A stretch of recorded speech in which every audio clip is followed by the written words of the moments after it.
What's going on, guys? My name is Aldenero, and welcome to episode 16 of the Ultimate Team. We start this episode off by going into another game in Division 7, I think, we're actually in, and we come up against this guy who has a Juventus badge, and he takes ages to decide what kit to use and all of that stuff, but he's got Juventus kits as well. I thought he would have a full Juventus team, but it turns out he's using like a 60 chemistry team. Now, he does have a lot of good players in there, but it's, without the chemistry, is it really all that effective? He's got Cavani, Walcott, and El Shaarawy like as a front trio who are pretty good, but again, the chemistry thing was always going to be an issue for him, and it was myself who opened the scoring as Nolito comes forward and forces a save from the goalkeeper, but the rebound is put into the back of the net by Marine.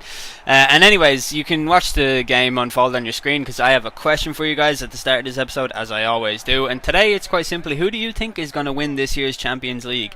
It's a question I get asked a lot, like whenever I do live commentaries, and someone actually asked me last night while I was live streaming, and I never know what to say because it's really hard to judge in the group stages what team is going to do well, because not every team gives 100% in the group stages, and then some teams will destroy lesser teams in the group stages but fold when they come up against a bigger team.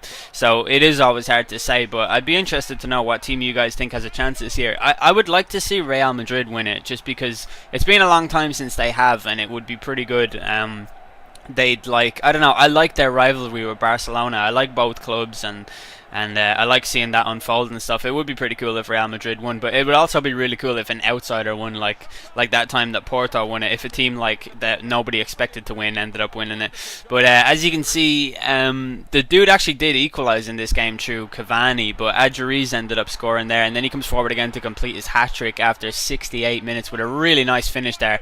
The dude did bring his goalkeeper out, but it's still it takes a good player to be able to finish it there. So that was his first hat-trick. I think it's probably the first hat-trick anyone has scored in this series so far. I'm not really too keen on the strikers I have in this team, though. I like Adrian, and sometimes Pabon is really good, but other times he completely goes missing. And Adjuriz with his high defensive work rate, I still haven't figured out if that's a good thing or not, but I did add Rakitic to the club after that, and he's going to start in Cam in our next game, the Croatian centre attacking midfielder, and he's going to play behind Adrian and Adjuriz as we come up against this guy who has it looks like a starter pack badge, but he has an 80 chemistry team. Again, not really an amazing team. His defense in particular, it's a good defense, but I don't really think it's a Division 7 type defense. Up front as well, he's got Asaidi, Negredo, and was that Oxlade-Chamberlain? I can't remember.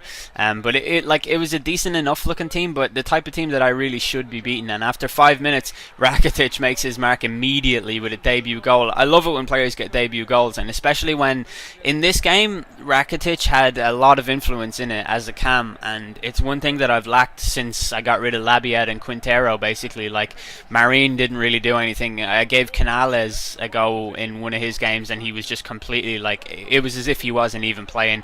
But this guy ended up equalising through Negredo after 65 minutes. I felt it was a little bit against the run of play, and I felt like I was attacking more throughout the game, but I think on reflection it was a quite even game. I did have this chance to win it after 88 minutes as this cross comes into Adrian, and amazingly the ball somehow manages to not hit the back of the net, and the goalkeeper ended up saving. So a 1-1 draw there.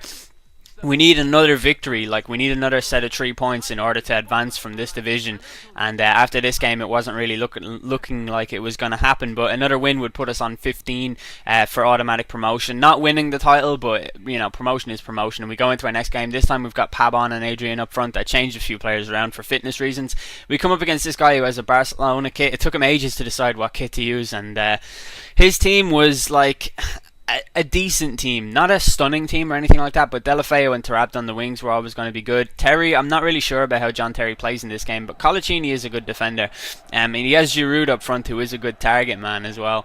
But after 7 minutes, it was him who ended up taking the lead as Zogbia comes down the right hand side, and this dude was infuriating to play against, because every time the ball went out of play for a throw in or a goal kick or whatever, it was as if he literally let the computer take it for him. It was as if he couldn't be bothered to actually take the throw in, so he just left it idle until it was taken automatically, and it was so irritating. And then every time he got the ball, he did countless skills that were completely unnecessary and stuff like that. But I kind of think the reason that he was using all those skills was to feel how well I would defend them and how well I would react to them. And I don't know, you'll see how that worked out for him. But Giroud ends up making it 2-0 with this nice strike from the edge of the box. A fucking corner goal. What can you do about it? It happens in every game. We did come forward before the 45th minute and ended up getting an equaliser as Dos Santos plays this ball in and it, like, was that Pabon on the line? Literally the worst touch I have ever seen from an attacker in any game ever. He's standing on the line as the ball comes to him and he touches it away from the goal. That's just disgraceful play.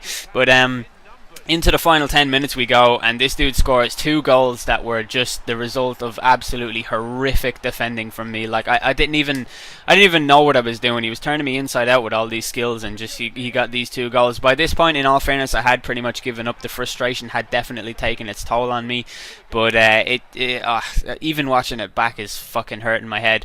But that was the end of that game. We lost, so we end up remaining in the current division, which is a shame, but it is what it is, you know. I guess I don't really feel like I would be ready to play in the next division anyway, given that the strength and depth of my team isn't really that great. It does feel like this year, though, you don't generate as much coins anymore for promotion and stuff like that. I guess it's because there's 10 divisions, whereas in the last one there was only 5.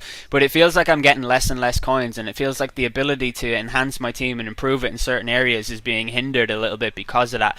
But I don't know. We'll see how we get on in the next go in this division, I suppose. I might make one last effort in the Gold Cup, though, just because I like doing that at intervals between divisions. But however, this has been episode 16. I've been Elden Hero. Hopefully you guys enjoyed it, and thanks for watching.